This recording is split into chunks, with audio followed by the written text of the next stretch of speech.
Well, what does a murder-suicide in the wrestling world have to do with a Senate race? That's what some in Connecticut are now asking.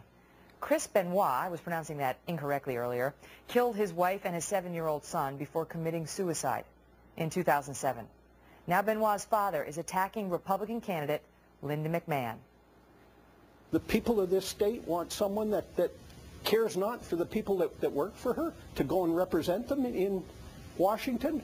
The only reason that woman wants to go to Washington is to protect the dollars that WWE makes, to head off any attempt to regulate their industry.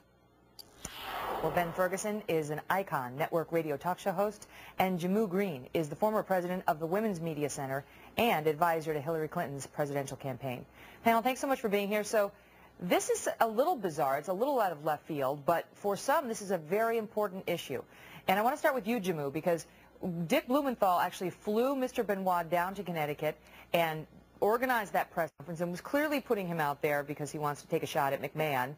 You know, she says it's political a week before the campaign. You can see her point, but does it resonate, and did he raise a good point? Well, to answer your first question, I don't think this murder-suicide has anything to do with this election, and I really do have to go with Linda McMahon on this.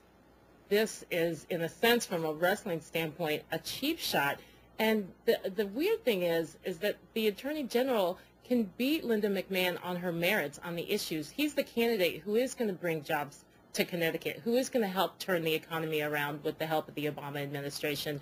But to go after her on this issue, I think it is really a cheap shot and shouldn't be allowed in the wrestling ring, and definitely has no place in the political discourse that's taking place in Connecticut. Interesting. So maybe we have agreement between our panelists today, because I'm going to guess, Ben, you don't like it either. Yeah, well, the difference is I don't think Blumenthal is a good person for doing this, and she's trying to say it's not a good move, but I think he's the best man.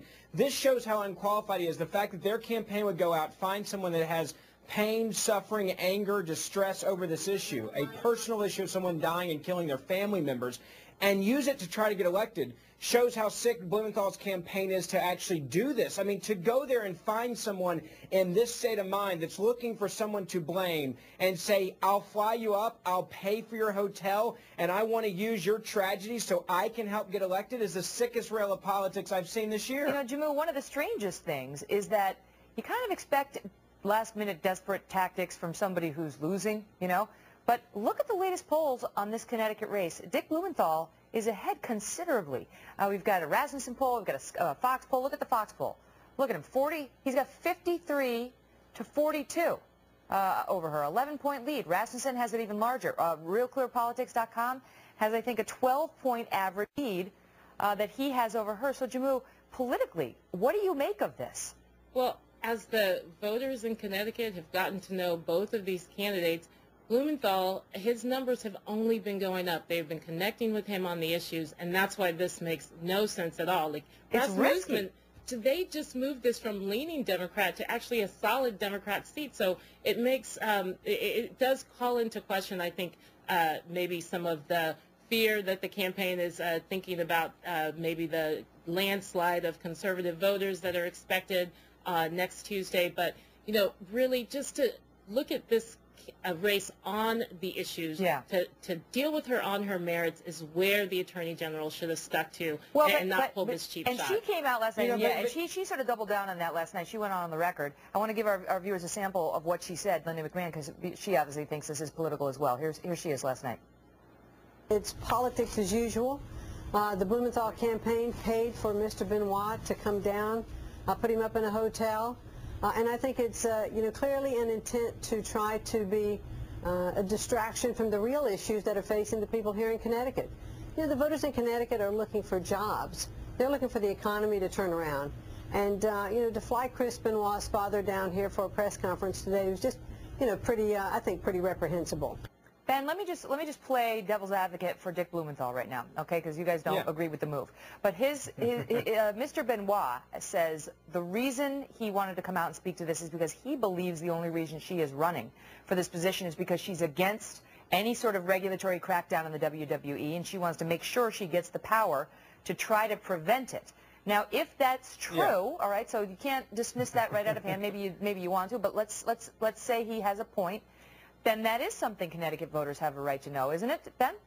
I think they've already exhausted that issue, though, in Connecticut. You look at it, they've talked about this. This has been an issue with her campaign she's had to deal with the entire time, is her connection to the WWE. It's been in the commercials against her. It's been her in the ring, beside the rings, the chairs. Is this the type of, person and character you want to be in Washington representing you?